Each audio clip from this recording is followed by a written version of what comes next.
လူသားအကြားမှာသွေးသုတ်ကောင်တွေကလှုပ်ဝက်ပြီးနေထိုင်နေကြပါတယ်။သူတို့တွေကလူသားတွေရဲ့သွေးကိုသုတ်ပြီးတဖြည်းဖြည်းနဲ့ပေါ်များလာတာကြောင့်လူသားတွေအတွက်တော့အန္တရာယ်ဖြစ်နေပါတယ်။ဒီအန္တရာယ်တွေဖြေရှင်းဖို့အတွက်သွေးသုတ်ကောင်တွေကိုတတ်တဲ့အဖွဲ့အစည်းတစ်ခုကိုအစိုးရကလှုပ်ဝက်ဖွဲ့စည်းပေးလိုက်ပါတယ်။ဒီအဖွဲ့အစည်းမှာကစီကံချက်တွေများတာကြောင့်အဖွဲ့ဝင်ဖြစ်ဖို့ဆိုတာကတော့လွယ်ကူမနေပါဘူး။ဒါပေမဲ့လည်းဒီအဖွဲ့အစည်းအဖွဲ့ဝင်တယောက်ဖြစ်နေမယ်ဆိုရင်တတ်လို့ရလာတဲ့သွေးသုတ်ကောင်တွေရဲ့သွားတွေကိုတော့အစင်းလိုက်တတ်မှတ်ပြီးဈေးကောင်းကောင်းနဲ့ပြန်ပေးဝယ်လို့ရှိပါတယ်။အစင်းဆိုတာကသွေးသုတ်ကောင်တွေကိုအသက်ပိုင်းခြားနဲ့တတ်မှတ်ထားတာပါ။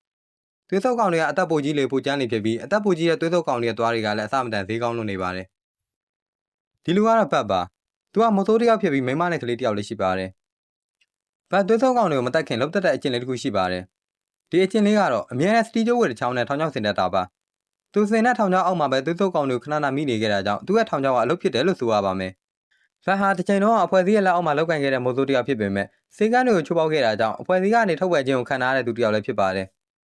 အဖွဲ့အစည်းကနေထုတ်ပန်ခံထားတဲ့ဘတ်ဟာတက်လို့ရလာတဲ့သွေးသုတ်ကောင်တွေရဲ့သွားတွေကိုဈေးကွက်ထဲမှာပဲဈေးနှိမ်ခံပြီးရောင်းနေခဲ့ရပါတယ်။အစားပိုင်းမှာတော့မသိတာပေမဲ့အချိန်ကြာလာတဲ့များသူ့ဝင်ငွေကနည်းလာတာကြောင့်သူမိမနဲ့လည်းမပြေလည်မှုတွေကြုံတွေ့လာပြီးလင်မယားနဲ့ကွဲသွားကြရပါတယ်။သူသမီးကတော့သူမိမကခေါ်လာပြီးသူကတော့အခြားနေရာတစ်ခုမှာအိမ်ငါပြီးသူသမီးကိုထောက်ပံ့ပေးနေခဲ့ပါတယ်။သူလုပ်နေတဲ့အလုပ်တွေကိုတော့သူမိမနဲ့သမီးကမသိကြရပါဘူး။သူတို့သိတာကရိုးရေကန်တချင်းသမားတယောက်ဖြစ်ပဲသိကြရတာပါ။တနေ့မှာတော့သူမိမကကလေးချောင်းသိအတွက်ဘတ်စီကနေ$1000တောင်းပါတယ်။ဒီဘက်ဆံမမရရဲ့ဘတ်ရဲ့မိမကဒီမှာမနေပဲအခြားမျိုးကိုသူသမီးနဲ့သူပြောင်းမယ်လို့ပြောခဲ့တာကြောင့်ဘတ်လည်းအချိန်တစ်ပတ်ဆောင်ပေးဖို့သူမိမကိုပြောလိုက်ပါတယ်။သူသမီးနဲ့မခွဲချင်တဲ့ဘတ်ဟာပတ်စံကိုရေးကြီးလို့နေတဲ့အတွက်တက်တန်းမြင့်တဲ့သွေးသုတ်ကောင်တွေကိုလိုက်လံပြီးရှာဖွေနေခဲ့ပါတယ်။ဒီလိုနဲ့ဘတ်ဟာတက်တန်းမြင့်တဲ့သွေးသုတ်ကောင်တွေကိုလိုက်ရှာနေရင်းနဲ့နှစ်90ရှိတဲ့သွေးသုတ်ကောင်ကြီးတစ်ကောင်ရဲ့အိမ်ကိုတွေ့သွားပြီးဝင်ရောက်နှိမ်နင်းခဲ့ပါတယ်။တက်တန်းမြင့်တဲ့ကောင်ကြီးဖြစ်နေရကြောင်းဘတ်လည်းမနေရုံးကန်ပြီးနှိမ်နင်းခဲ့ရပါတယ်။နှိမ်နင်းပြီးတဲ့အချိန်မှာတော့ဘတ်ဟာနှစ်90သွေးသုတ်ကောင်ကိုတောင်းနှုတ်ပြီးမှောင်ဝဈေးကွက်မှာတွားရောက်ခဲ့ပါတယ်။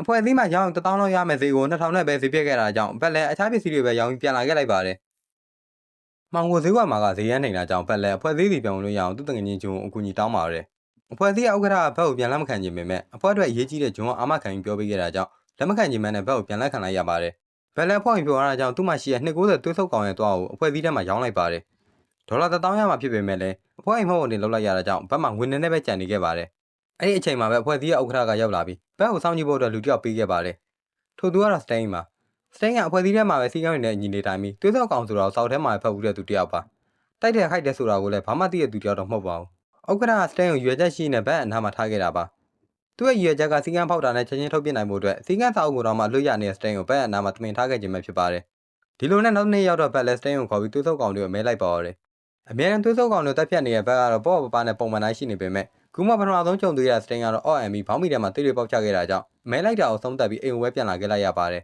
။နောက်ရက်ကျတော့ဘက်ဟာစတိန်ကိုတနက်ဝယ်ပေးဖို့အတွက်မှောင်ကုန်သမားစီကိုသွားခဲ့ပါတယ်။မှောင်ကုန်သမားအဆိုင်ကိုရောက်တဲ့အခါမှာတော့ဆိုင်ထဲမှာရှိတဲ့သူတွေအကုန်လုံးအသက်ခံထားပြီးဆိုင်မိုင်ရှင်းရဲ့သွားနဲ့ဘက်ရဲ့နာမည်ကိုသပွဲပေါ်မှာပုံဖော်ထားခဲ့ပါတယ်။ဒါအောင်မြင်တော့စတိန်ကအဖွဲ့အစည်းကိုဖုံးဆက်ပြီးကြောင်းကြဖို့လုပ်ပေမဲ့ဘက်ကတားလိုက်ပြီးနောက်မှပဲကြောင်းကြဖို့ပြောလိုက်ပါတယ်။အကြောင်းကတော့သူ့သမီးကြောင်းသိတဲ့အတွက်သူ့မိမကိုပေးရမယ့်ပတ်စံမပြည့်သေးလို့ပဲဖြစ်ပါတယ်။အခွဲကြီးများအခုချက်ချင်းအဖွဲ့အစည်းကိုကြောင်းကြားလိုက်ရင်ဇပွဲပေါ်မှာဘက်ရဲ့နာမည်ကိုရေးထိုးထားခဲ့တာကြောင့်အဖွဲ့အစည်းရဲ့စစ်ဆေးမေးမြန်းမှုကိုခံရပြီးအမဲလိုက်မဲ့အချိန်တွေဆုံးရှုံးသွားမှဆိုလို့ပဲဖြစ်ပါတယ်။ဘက်တို့မှောင်ကိုဆိုင်ကနေထွက်လာပြီးသွေးဆုပ်ကောင်အတိုက်ဖြစ်တဲ့အိမ်လုံးကိုစောင့်ကြည့်နေတော့ဗမာရမို့ဆိုးတွေဖြစ်တဲ့အမွှာညီကိုနဲ့ရောက်လာခဲ့ပါတယ်။အမွှာညီကိုနဲ့ရောက်လာတဲ့အကြောင်းကလည်းဘက်တို့လိုပဲသွေးဆုပ်ကောင်အတိုက်ဝင်ပြီးနှိမ်နှင်းမှုပဲဖြစ်ပါတယ်။အကြံသူတွေဖြစ်နေတာကြောင့်ပဲဘက်တို့လည်းအမွှာညီကိုနဲ့ပူပေါင်းလိုက်ပြီးရလာတဲ့ဝေစုကိုတယောက်တစ်ခါခွဲပြီးသဘောတူလိုက်ကြပါတယ်။အိမ်ထဲကိုရောက်တဲ့အခါမှာတော့သွေးဆုပ်ကောင်အုပ်လိုက်ကြီးနဲ့တွေ့ခဲ့ရပြီးဘက်တို့လည်းအလုံးမြန်းကြရပါတော့တယ်။ကျွမ်းကျင်မို့ဆိုးတွေဖြစ်တာကြောင့်အကုန်လုံးအဆင်ပြေကြပေမဲ့စတိန်ကတော့ထုံးစံတိုင်းပဲဘောင်းမီထဲမှာတိတ်ထွက်ကြနေခဲ့ပါတယ်။အချိန်တော်ကြာတိုက်ခိုက်ပြီးတဲ့အချိန်မှာတော့အတိုက်ထဲမှာရှိတဲ့သွေးဆုပ်ကောင်တွေအကုန်လုံးရှင်းနိုင်ခဲ့ပြီးဝေစုဝဲတဲ့အချိန်မှာတော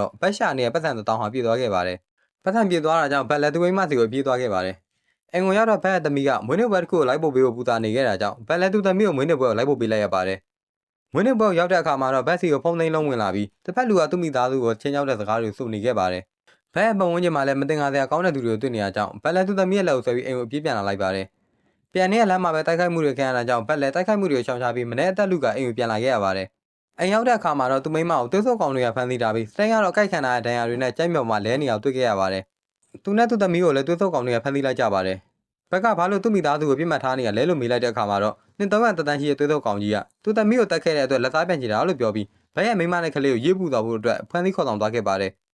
300သွေးဆုပ်ကောင်ရဲ့သမီးကဘန်းငွေလိုနေလို့တက်ခဲ့တဲ့90သွေးဆုပ်ကောင်ပဲဖြစ်ပါတယ်။သွေးဆုပ်ကောင်တွေပြန်သွားတဲ့အချိန်မှာတော့အကိုက်ခံထားတဲ့စတိန်ဟာဆွေတွေပေါက်လာပြီးတတိယလာခဲ့ပါတယ်။ဘက်လက်စတိန်ကိုခေါင်းဖြတ်ပြီးတက်ခဲ့ပေမဲ့စတိန်ကတော့မတည်ခဲ့ပါဘူး။သူ့သွေးဆုပ်ကောင်ဖြစ်ပြောင်းလိုက်တဲ့သူတွေကိုပြန်ပြီးလက်စားချေခြင်းတွေအကြောင်းဘက်လက်စတိန်ကိုခေါ်ပြီးသူ့မိသားစုကိုကယ်ဖို့ထွက်လာခဲ့လိုက်ပါတယ် အစမှာတော့ဘယ်သွားမှမသိပေမဲ့သူငားနေတဲ့အခန်းဘေးချင်းကအခန်းကိုတတိယသွားခဲ့ပါတယ်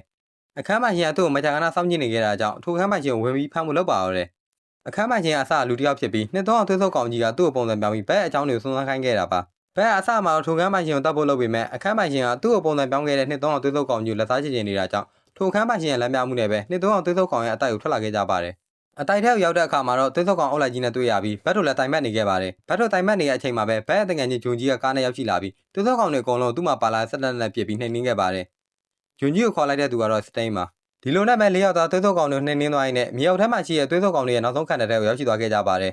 မြေအောက်ထဲရောက်လေတတန်းကြီးနဲ့သွေးဆုပ်ကောင်တွေပိုပြီးတွေ့ရလေဖြစ်တာကြောင့်ဂျွန်ကြီးနဲ့စတိန်တို့ကအနောက်မှာပဲတတန်းကြီးနဲ့သွေးဆုပ်ကောင်တွေနှိမ်နင်းပြီးကြံနေခဲ့ကြပါတယ်နောက်ဆုံးနှစ်သုံးအောင်သွေးဆုပ်ကောင်တွေကိုတော့ဘတ်တယောက်ပဲရောက်ရှိသွားခဲ့ပါတယ်နှစ်သုံးအောင်သွေးဆုပ်ကောင်တွေရောက်တော့ဘတ်လည်းသူ့မိသားစုကိုပြန်တွေ့လိုက်ရပြီးကဲကျင်သောနဲ့အသိဝင်လုံးကတိုက်ပါတော့တယ်တတန်းရဲမြင့်တဲ့ကောင်ကြီးဖြစ်နေတဲ့အကြောင်းဘဘမရှိမလားနဲ့လှိတ်ခံနေခဲ့ရပါတယ်ဘယ်လိုတတ်မသေးတာကြောင့်ဘက်လည်းနှစ်သုံးအောင်သွေးဆုပ်ကောင်ခေါင်းပြတ်ဖို့အတွက်သူအစောတည်းကစီစဉ်ထားခဲ့တဲ့ထောင်ချောက်တဲကိုမျှပြီးခေါ်လိုက်ပါတယ်ထောင်ချောက်ရှိနေအောင်မသိပဲစုံသိမ်းဝင်သွားတဲ့နှစ်သုံးအောင်သွေးဆုပ်ကောင်ကြီးကတော့ခေါင်းပြတ်ပြီးမလှုပ်ရှားနိုင်ဖြစ်သွားခဲ့ရပါတယ်အဲ့ဒီအချိန်မှာတော့ဘက်ကအေးသေးနဲ့ဘယ်နှစ်သုံးအောင်သွေးဆုပ်ကောင်ကိုသုံးသပ်ပြီးလိုက်ပါတော့တယ်အားလုံးပြီးဆုံးသွားတော့ဘက်လည်းသူ့မိသားစုနဲ့အပြင်ပြထွက်လာခဲ့တဲ့အချိန်လမ်းမှာစီတီရိုးနဲ့ပြန်တွေ့ရတာကြောင့်အတူတူမြေပြင်ပေါ်တက်လာခဲ့ကြပါတယ်မြေပေါ်ရောက်တဲ့အချိန်မှာတော့အဖွဲ့အစည်းဥက္ကဋ္ဌကရောက်နေပြီးအဖွဲ့အစည်းကိုအကြောင်းမကြားပဲကိုယ်တိုင်သွေးဆုပ်ကောင်တိုက်ဝင်ပေါက်ခဲ့တဲ့ဘတ်တို့ကိုစီကန်းဖောက်တယ်ဆိုကအလောက်ကထုတ်ဖို့အတွက်စီကန်းတွေရွေ့ပြနေခဲ့ပါတယ်အဲ့ဒီအချိန်မှာပဲစတိန်ကဝင်ပြီးဘက်ကနေကာပြီးပြောဆိုပေးခဲ့တာကြောင့်ဥက္ကဋ္ဌလည်းတိမ်ပြီးထွက်သွားခဲ့ပါတယ်ဘတ်တို့လည်းရရအကုန်လုံးဆင်မြင်သွားခဲ့တာကြောင့်အပြုံးကိုစီနဲ့အိမ်ဝင်ပြန်သွားရင်ဇလန်းလေးကိုဆုံးသက်လိုက်ပါတယ်အဆုံးထိချီကိုပေးခဲ့တဲ့အတွက်ကျေးဇူးတင်ပါတယ်ခင်ဗျာနောက်ထပ်လည်းစကားကောင်းလေးတွေကိုဒီထက်ပိုပြီးကောင်းအောင်ကြိုးစားပြီးတင်ဆက်ပေးသွားမှာမို့အသက်တင်တိုင်းသိရှိနိုင်အောင်လို့ channel လေးကို subscribe လုပ်သွားပေးကြပါဦးခင်ဗျာ